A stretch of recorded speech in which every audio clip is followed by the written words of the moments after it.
Hi there, my name is Drew DeCoste, and this is my presentation about the National Pollutant Release Inventory, otherwise known as the NPRI. So what is it? The NPRI is an environmental management tool. It's a collection of pollutant data from industries across the country. It is available to the public, and its main purpose is to encourage the general public to pressure businesses into improving their practices. What does it monitor? The NPRI is intended to monitor pollutants throughout each stage of a product life cycle. This means development, manufacturing, transportation, importation, distribution, usage, storage, and disposal. So a little bit of history about the NPRI. The NPRI was established in 1993 and came about in response to the United States Toxic Release Inventory, which had been showing a great amount of success in the United States. It was created by Environment Canada and a multi-stakeholder committee made up of public and private partners,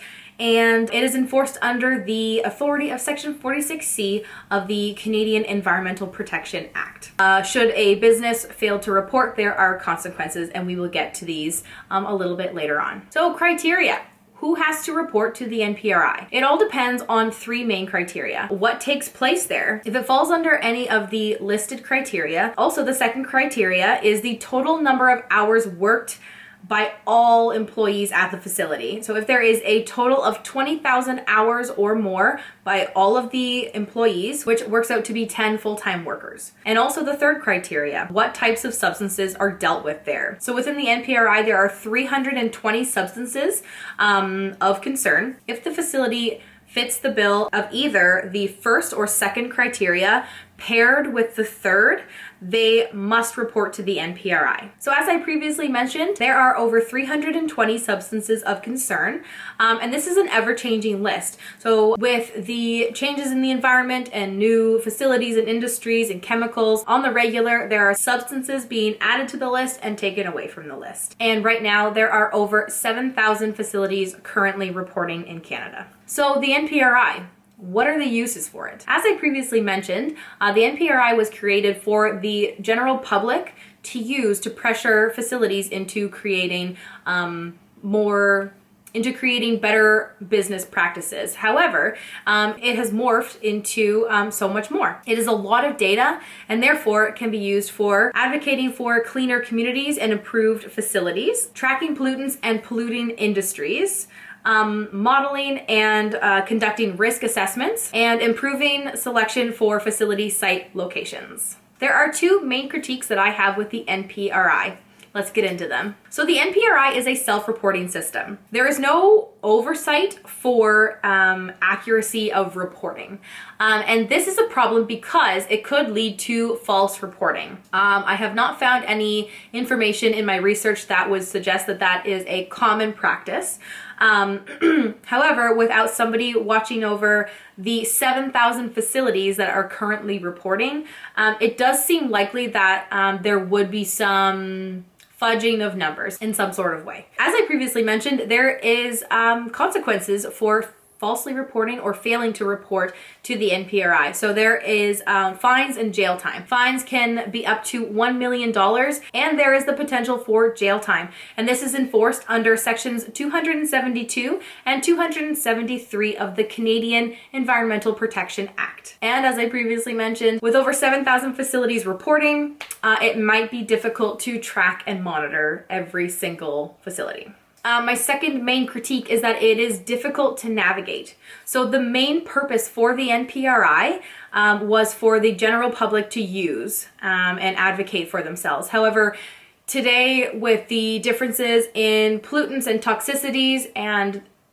the system has become convoluted and difficult to navigate, making it almost unusable for the general public without any previous knowledge. I myself was not aware that the NPRI existed until I took a course last semester, which got me interested in doing this paper and report in the first place, which goes to show, as an environmental student, it's not as widely known as we would hope.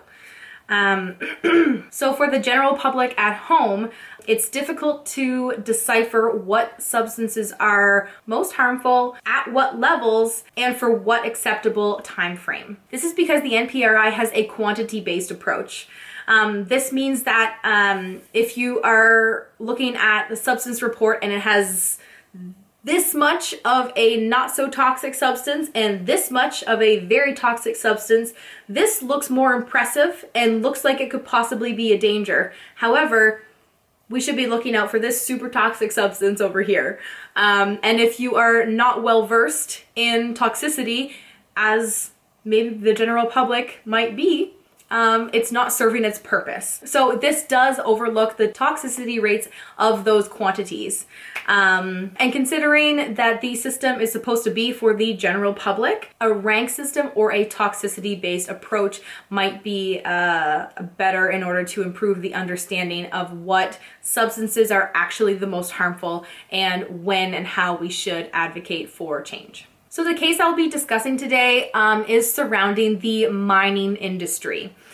So the mining industry was exempt from all NPRI reports in Canada up until 2006. So that is 17 years of NPRI reporting from 1993 to 2006, where the mining industry did not have to publicly announce what sort of chemicals were being released into the environment. Although the mining industry does go way back, according to the toxic release inventory in the States, they also had mining exempt from their reports. However, they brought it on in 1998. And that was just 5 short years after the NPRI was established here in Canada. This is a problem because the mining industry in the States was deemed one of their most polluting industries. However, here in Canada, from 1993 to 1998, either one of those dates, they still were exempt up until 2006. The mining industries are known for polluting soil,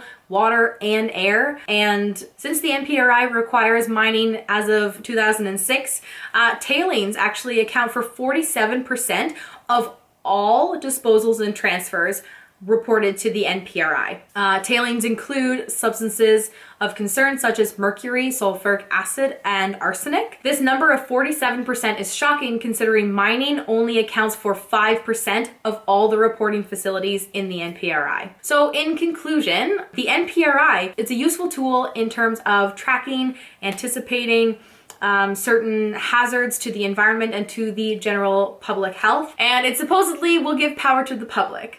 It has an ever-changing list, and that is really, really important.